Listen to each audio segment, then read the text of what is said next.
Hello everybody and welcome to another video. This is day four of my birthday series. Last month I put up a poll asking what I should do for my birthday videos, as I seem to do something special for my birthday every year for some unusual reason. And the overwhelming winner was my favourite songs of any genre. And this was quite a hard list to actually compile, because when I first wrote out a list of my favourite songs, I could have done videos every day for the rest of the year and beyond. So I had to try and whittle it down, which proved to be quite difficult, and I managed to whittle it down to 14. So I'm ending up doing 2 videos a day. I hadn't intended on doing that many, but trying to get it any lower than 14 proved to be really, really difficult. And with it being songs from any genre, what I've ended up doing is doing one metal song and one non-metal song each day. Now, earlier today we had Pearl Jam Black, which one might be able to argue is kind of metal. It's more rock, sort of grunge sort of thing, but, like I said, it was difficult enough to compile this list as it was. So with this video, it shouldn't come to anybody's surprise, we're going to be looking at My Dying Bride. Now, I've mentioned many times, My Dying Bride is my favourite band. So trying to pick a favourite song from My Dying Bride was an immensely difficult task. But I sort of narrowed it down to 2 albums, The Light at the End of the World and Like Gods of the Sun, which are my 2 favourite My Dying Bride albums overall. Trying to pick a favourite song was incredibly difficult. Now, I had considered doing the track The Light at the End of the World because I think that is an incredibly beautiful, incredibly romantic piece of music. But it's also a very, very long song. Very long song. So then I considered going with the ISIS script, which again is a fantastic piece of music. Fantastic. It's got some really good harsh vocals on it and some really nice clean vocals on it. But ultimately I went with Sear 3. Now, the original version of Sear Me was sung entirely in Latin. Then there's another version of Sear Me which has got a date written in Roman numerals on it. I can't remember the actual date that's written on it, but there is another version, and then there's this version, Sear Me 3. Now, this song, like Light at the End of the World, at the End of the World, is an incredibly beautiful, incredibly romantic piece of music. The lyrics to it are beautiful. I've said on many occasions I absolutely adore Aaron Stainthorpe's songwriting. He's an incredible poet. He's an incredible lyricist, and I've said before, in fact I even said only recently when I looked at their newest track, that Aaron has such a way of portraying emotion, sorrow and longing in his vocal performance. It's unlike any other artist I've ever come across. He has got such a mournful tone when he wants to portray that sort of thing. It's outstanding. And like I said, Sear Me 3 I think is an incredibly beautiful piece of music. So that's the track I decided to go with. Like I said, it was a very difficult choice. But essentially I landed on Sear Me 3. So we'll be looking at that. Before we jump into the video, if you could take a moment to like and subscribe, I would really appreciate it. It would really help me out. It would really help the channel out. As it stands, not even 2% of people watching my videos are actually subscribed, so it would make a big difference to me and the channel. But let's jump into this song, and I would say see what we have, but I know what we have. Let's just have a look at this track. So Sear Me 3 by My Dying Bride. Let's go.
So there we go.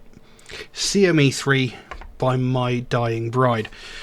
It is such a beautiful piece of music. I mean, the slow build up really sort of adds to sort of anticipation, I think, and then just the overall music in itself. It's got the music itself has an almost feeling of anguish to it as well, and it is just so beautiful. And again, Aaron's vocals, his vocal performance, you know, that sort of that pain, that longing, you know, in the voice. It's just there's nobody can do that quite like Aaron. Now, I've never come across another vocalist who can quite bring that sort of emotion into a song. You know, Chad Gray in Mudvayne and Hell Yeah, he can put a lot of emotion and pain into his vocals, but his is more feelings of sort of anger and rage, whereas this is sort of mournful longing. You know, this really has the sort of feeling of heartache to it, whereas Chad Gray is sort of like anger, frustration, you know, sort of fear sort of thing.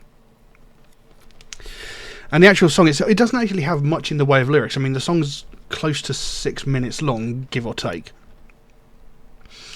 but there's actually very few lyrics to it, but they say more than enough. And it sounds like, you know, someone who has lost a lover and is sort of mourning for them, you know, wishing for their return.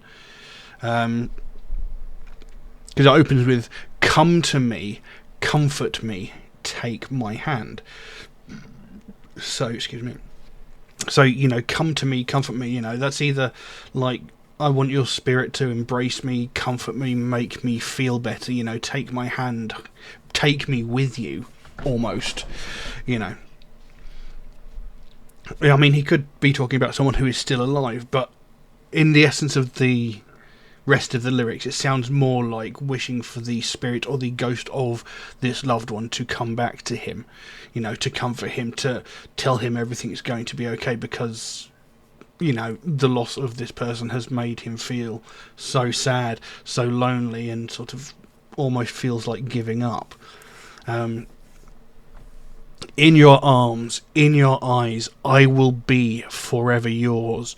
Bring me down to your bed, to your dreams. So, you know, just those lines essentially saying, you know, I will always be yours. I will always be, can't think of the word, dedicated to you. You know, I will be forever yours. You know, even if you're gone, you know, I can't see myself ever finding anybody else, you know, because you are essentially the love of my life. You know, no matter what happens, I will always stay completely dedicated to you, completely committed to you. You know, no one else can take your place. Take my life, take everything, through those meadows of heaven where we ran for evermore. I wish, oh I wish again, with you, oh to be with you. So where he says take my life, take everything, that could be, you know, my life is yours, you know, I dedicate my entire life to you. Or, you know, he could be saying, you know, I want to join you, you know, you, like I said, it seems that this loved one has passed on and he wants to be with them. So he's like, take my life, I want to be with them, even if I have to die to be with this person. I want to be forever with that person, you know, take everything, you know, I don't care, all I care about is this one person, you know, I just want to be with that person, whether it be in physical form, in spirit form, in ghost form, whatever. You know, take everything, I don't care, all I want is this one person. You know, he even says it, through those meadows of heaven where we ran forevermore. You know, so that kind of adds more weight to the idea that this loved one has passed on and he wants to join them. You know, I wish, oh I wish again to be with you. So again, you know, mourning the loss of this loved one. So lay me down close to you, hold me now, my lover. I kiss your tears, my sweet one, and kiss again, my love. So it could be that he's actually sat at the bedside of this loved one who has passed, you know. So lay me down close to you, hold me now. He's asking for their embrace, and it seems possible that, you know, it seems likely that that's not possible because they've passed. You know, I kiss your tears, my sweet one, and kiss again, my love. So, you know, there's possibly, you know, this loved one, as she's passed, she's like cried as she's passed because she's leaving him behind, and, you know, she loves him just as much. So he's kissing away the tears of his loved one, laying down close to her, wishing that he could join her. You know, it's incredibly beautiful, it's incredibly romantic, it's a little bit sort of morbid, you know, a little bit depressing and sad, but the overall thing is a beautiful romantic piece of music. You know, he loves this person so much, he cannot bear to be separated from them. And, you know, I'm a sucker for songs like this, you know. I might not look it, but I am a right old soft bastard, you know. I love cuddling, all that sort of thing. It's been a long time since that's ever happened, but, you know, I'm a big softie, really, you know. Like I said, Light at the End of the World off this same album is an absolutely astonishingly beautiful song. And I suppose another good reason for me not doing it is it makes me cry every time I listen to it, because it's such a beautiful and heartbreaking song. You know, it's about a man tending a lighthouse, wishing to spend one more night with the woman that he loved, you know, spending time. And, you know, he's granted this one last night with this woman, you know. A god feels pity for him and says, okay, you can have one more night with the woman that you love, but it'll only be that one night, and from then on, all you can do is stay in this lighthouse, man this light to make sure that everybody else is safe. And he's like, yes, I'll do anything just for this one more night. And it happens, and then he sort of wakes up in the morning, and she's gone, and, you know, he's got to come to terms with the fact that that's it for him and his loved one. So, you know, Aaron has such a way with lyrics, he has such a way with his vocals. He just, like I said, he portrays so much beauty, so much anguish, so much longing, such mournful, like, stories and tales to tell. You know, it's just beautiful, and this is one of the reasons why I love My Dying Bride so much. And yeah, it was so hard for me to choose a My Dying Bride song. Like I said, most of the ones that I was going to choose had similar sort of themes to this one, but there's something about the music to this one, there's something about the way the song's put together and the way it's performed, it just really captures me every time. Absolutely beautiful song. But I don't know what else I can say about that, so I will leave that as it is. Now, if you enjoyed this video, please take a moment to like and subscribe if you haven't already, because it really would make the biggest difference to me. It would really help the channel out. You know, as it stands, not even 2% of people watching my videos are actually subscribed, and yeah, it's a little disheartening, because, you know, I've been doing this for 6 years, and, you know, I put a lot of time and effort into it. I like to think I bring something different than other reactors do. You know, I might not do the overreactions in the middle of songs going, oh my god, sort of thing, you know, but I try and keep my reactions to songs as honest as I can. You know, I'm not gonna, you know, just over dramatize everything just for the sake of getting people to like the video. You know, I want to give an honest opinion, and, you know, I'm putting all this time and effort in, and people will watch the video, they won't like and subscribe, and as a result the video just sort of get lost, it doesn't get suggested to anybody. And, you know, I'm lucky if I get 50 looks on my video at all. So if you could take a moment to like and subscribe, it would really make a difference to me. It would really help me out. It doesn't cost you anything, it takes a fraction of a second, and would really make the biggest difference. But that's all I've got for you for this video. Thank you all very much for watching. I'll see you again soon. Bye bye.